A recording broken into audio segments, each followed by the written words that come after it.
Hi, it's Chicken Bone John here, and I'm going to show you how I make a soundwell for a resonator guitar. This is for the little 6-inch or whatever they are ukulele cones, and I'm going to make a soundwell from this piece of 12mm birch ply. So I'm going to make a ring, and then underneath that I'm going to glue another ring out of 3mm ply, which will form a shelf. Now I've already drawn this out on the size I want. This is how I do it, and I'm going to do it on the bandsaw. And I've made a jig, and I'll show you how this works. We're going to start, I think we'll start with the 3mm ply. Here's what I'm going to be using. What it is, it's I think it's a piece of 10mm ply. I've sort of made a box, put a top on it, and made this slide here. There's a batten also underneath which is going to drop into this. See, that is in that groove now, and that can slide. And can you see there's a slot already cut in there? And this is marked as that's as far as I want to cut. So there's a pencil mark there. What I'm going to do, I'm just clamp a stop on there. I'm just going to take a block of wood, clamp to the edge of the table with a G-clamp, so I know I can't go any further on that.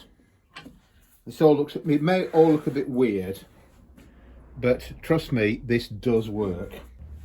So I've got this drawn out here, and you can see that this little hook here is just to clamp. There's a slide here. So a piece of wood, and it's just got a rivet, pop rivet dropped in with a pin still in. And I've drilled a little 2mm hole in there, so that engages on there. What we are going to do, I'm going to line this up, so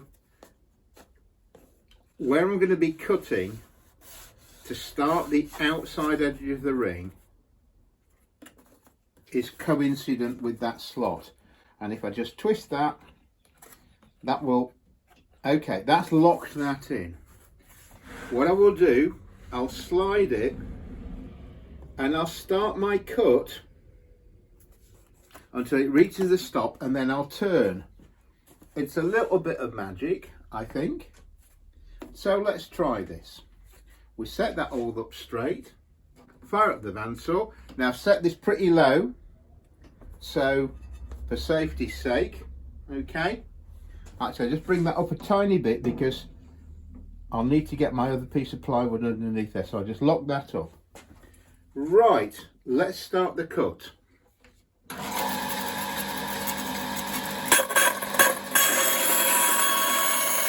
Straight cut. There's a straight cut. It's just gone as far as I want. And now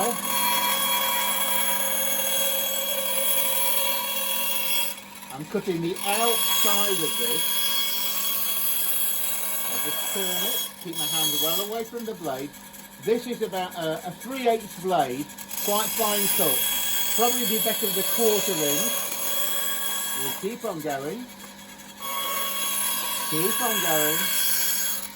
Just turn it round.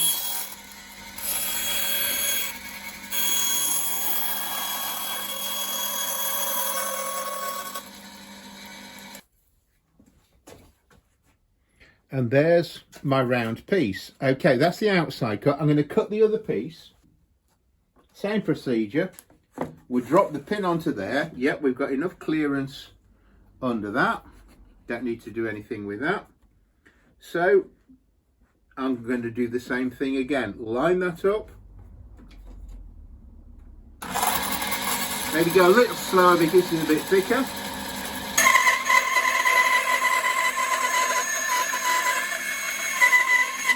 We've got as far as the stop, and then we gently turn it.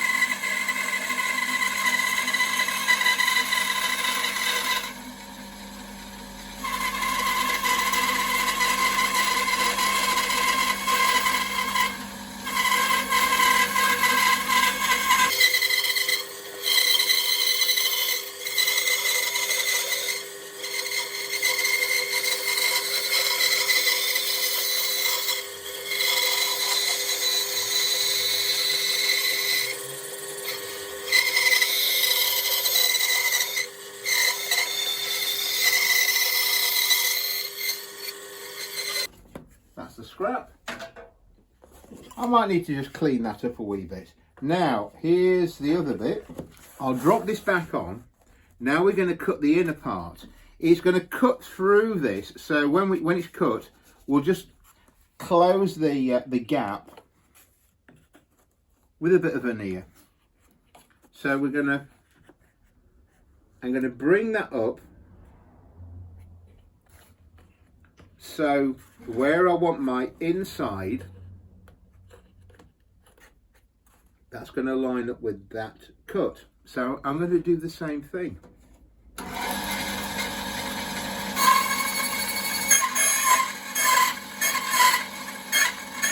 Okay, that's gone through the wall, and we just turn.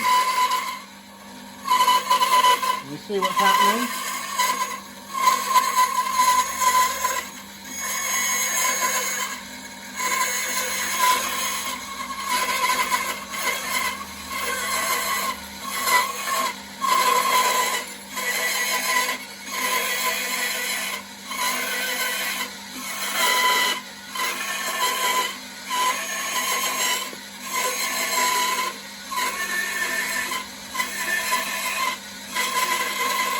Coming round to the end of it.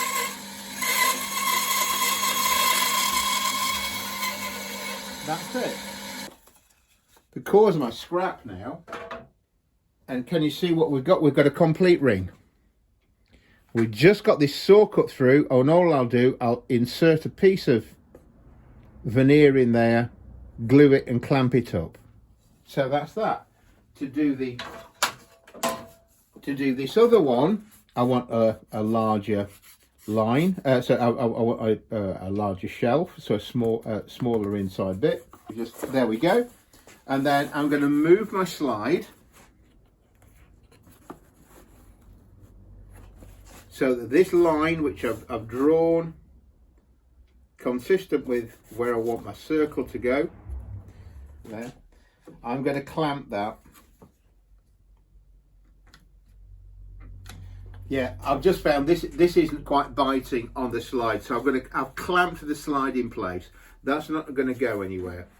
So what I do now, same thing. Push it as far as it stops. And again, we just rotate.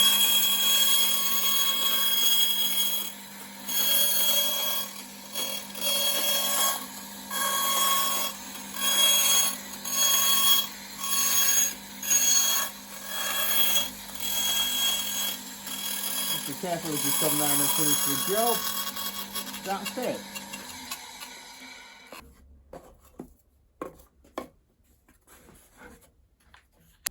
And what we're left with is this base, the shelf. Again, I can close that with a piece of veneer. Close that with a piece of veneer. And I'll stagger the joints. I won't put them together like that.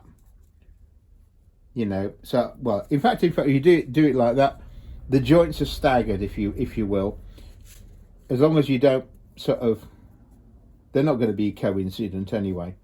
So this is great for making this sort of thing, because you got this cut through. If it's something you're going to see, this method is problematic. You know, if you wanted a straight ring that you're going to see, but that's going to be glued underneath the guitar top.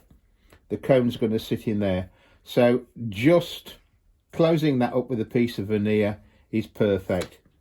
Nice and easy. Bit of a fiddle to make the jig, but once you've done it, very, very easy to repeat. Okay, I hope that's been useful.